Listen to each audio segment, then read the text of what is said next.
መጽሐፈ ነህምያ ምዕራፍ 9።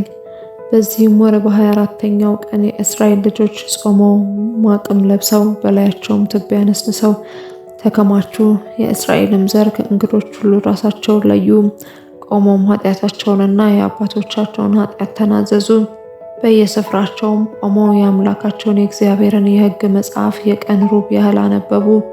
3 የቀን ሩብ ያህል ተናዘዙ። ለአምላካቸው ለእግዚአብሔርም ሰገዱ። ሌዋውያኑም ኢያሱና ባኒ፣ ቀድምኤል፣ ሰበንያ፣ ቡኒ፣ ሰራቢያ፣ ባኒ፣ ክናኒ በደረጃቸው ላይ ቆመው ወደ አምላካቸው ወደ እግዚአብሔር በታላቅ ድምፅ ጮሁ። ሌዋውያኑም ኢያሱ፣ ቀድምኤል፣ ባኒ፣ አሰበንያ፣ ሰራቢያ፣ ሆዲያ፣ ሰበንያ፣ ፈታያ እንዲህ አሉ። ቆማችሁ ከዘላለም እስከ ዘላለም አምላካችንን እግዚአብሔርን ባርኩ። እንዲህም በሉ፣ በበረከትና በምስጋና ሁሉ ላይ ከፍ ከፍ ያለው ክቡር ስም ይባረክ። አንተ ብቻ እግዚአብሔር ነህ። ሰማዩንና የሰማያት ሰማይን ሰራዊታቸውንም ሁሉ፣ ምድሩንና በእሷ ያሉትን ሁሉ፣ ባህሮቹንና በእርሱ ውስጥ ያለውን ሁሉ ፈጥረሃል።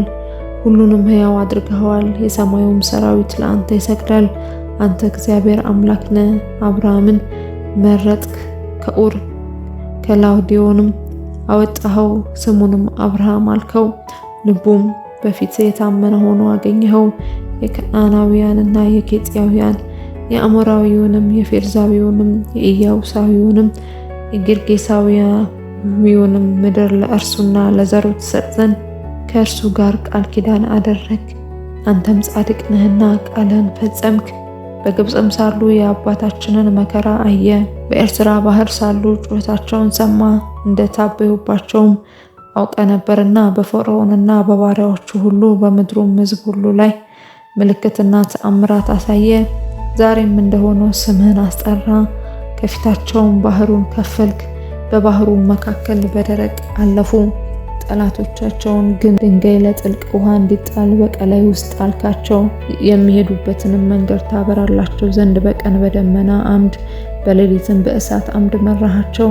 ወደ ሲናም ተራራ ወረድህ፣ ከሰማይም ተናገር። ቅኑን ፍርድና እውነቱን ሕግ መልካሙንም ስርዓትና ትእዛዝ ሰጣቸው።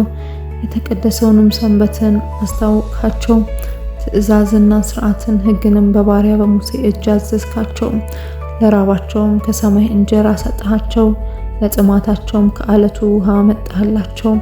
ወደ ማልክላቸው ምድር ገብተው ይወርሱ ዘንድ አዘዝሃቸው። ነገር ግን እነርሱና አባቶቻችን ታበዩ፣ አንገታቸውንም አደነደኑ፣ ትእዛዝህንም አልሰሙም፣ ለመስማትም እምቢ አሉ። ያደረክላቸውንም ተአምራት አላሰቡም፣ አንገታቸውንም አደነደኑ። በአመፃቸውም ወደ ባርነታቸው ይመለሱ ዘንድ አለቃ አደረጉ። አንተ ግን ይቅር ባይ ቸርና መሐሪ አምላክ፣ ለቁጣም የምትዘገይ ምሕረትንም የምታበዛ ነህ። አልተውካቸውም። ቀልጦ የተሰራውን አንበሳ አድርገው ከግብፅ ያወጣ አምላክ ይህ ነው ባሉ ጊዜ፣ እጅግም ባስቆጡ ጊዜ አንተ በምሕረት ብዛት በምድረ በዳ አልተውካቸውም። በመንገድም ይመራቸው ዘንድ የደመና አምድ በቀን የሚሄዱበትን መንገድ ያበራላቸው ዘንድ የእሳት አምድ በሌሊት ከእነርሱ አራቅም። ያስተምራቸውም ዘንድ መልካሙን መንፈስን ሰጣቸው። መናህንም ከአፋቸው አልከለከልክም። ለጥማታቸውም ውሃ ሰጣቸው። 40 ዓመትም በምድረ በዳ መገብካቸው። ምንም አላጡም። ልብሳቸውም አላረጀም፣ እግራቸውም አላበጠም። መንግስታትንና አህዛብን ከፍለ ሰጣቸው። የሐሴቦንን ንጉሥ የሴዎንን ምድር የባሳንንም ንጉሥ የአግን ምድር ወረሱ። ልጆቻቸውንም እንደ ሰማይ ከዋክብት አበዛ። ይገቡና የወርሱ ዘንድ ለአባቶቻቸው ወደ ተናገርክላቸው ምድር አገባሃቸው። ልጆቹም ገብተው ምድሩን ወረሱ። የምድሩን ሰዎች ከነዓናውያንን በፊታቸው አዋረድክ። የሚወዱትንም ነገር ያደርጉባቸው ዘንድ እነርሱንና ነገስታቶቻቸውን የምድሩንም አህዛብ በእጃቸው አሳልፈ ሰጣቸው። ምሽጎቹንም ከተሞች የሰባውንም ምድር ወሰዱ። መልካምን ነገር የሞሉትን ቤቶች የተማሱትንም ጉድጓዶች፣ ወይኖቹንና ወይራዎቹንም ብዙዎቹንም የፍሬ ዛፎች ወረሱ። በሉም፣ ጠገቡም፣ ወፈሩም። በታላቅ በጎነትም ደስ አላቸው። ነገር ግን እምቢተኞች ነበሩ፣ አመጹብህም። ሕግህንም ወደ ኋላቸው ጣሉት። ወደ አንተም ይመለሱ ዘንድ የመሰከሩባቸውን ነቢያትን ገደሉ፣ እጅግም አስቆጡ። ስለዚህ ለጠላቶቻቸው እጅ አሳልፈ ሰጣቸው። አስጨነቋቸውም። በመከራቸውም ጊዜ ወደ አንተ ጮሁ፣ ከሰማይም ሰማሃቸው። እንደ ምሕረትህም ብዛት ከጠላቶቻቸው እጅ ያዳኗቸውን ታዳጊዎችን ሰጣቸው። ባረፉም ጊዜ ተመልሰው በፊት ክፉ አደረጉ፣ በጠላቶቻቸውም እጅ ተውካቸው፣ ገዟቸውም። ተመልሰውም ወደ አንተ በጮሁ ጊዜ ከሰማይ ሰማሃቸው፣ እንደ ምሕረትህም ብዛት ታደግካቸው። ወደ ሕግም ትመልሳቸው ዘንድ አስመሰከርህባቸው። ነገር ግን ታበዩ፣ ትእዛዝህንም አልሰሙም። ሰውም ባደረገው ጊዜ በሕይወት የሚኖርበትን ፍርድን ተላለፉ። ትከሻቸውንም ሰጡ፣ አንገታቸውንም አደነደኑ፣ አልሰሙም። ነገር ግን ብዙ ዓመታት ታገስካቸው፣ በነቢያትም እጅ በመንፈስ መሰከርክባቸው፣ አላዳመጡም። ስለዚህ በምድር አሕዛብ እጅ አሳልፈ ሰጠሃቸው። ነገር ግን አንተ ቸርና መሐሪ አምላክ ነህና በምሕረት ብዛት ፈጽማ አላጠፋሃቸውም፣ አልተውካቸውም። አሁንም አምላካችን ሆይ ቃል ኪዳንንና ምሕረትን የምትጠብቅ ታላቅና ኃያል የተፈራኸውም አምላክ ሆይ ከአሦር ነገስታት ዘመን ጀምሮ እስከ ዛሬ ድረስ በእኛና በነገስታቶቻችን በአለቆቻችንም በካህናቶቻችንም በነቢያቶቻችንም በአባቶቻችንም በሕዝብ ሁሉ ላይ የደረሰው መከራ ሁሉ በፊት ጥቂት መስሎ አይታየ።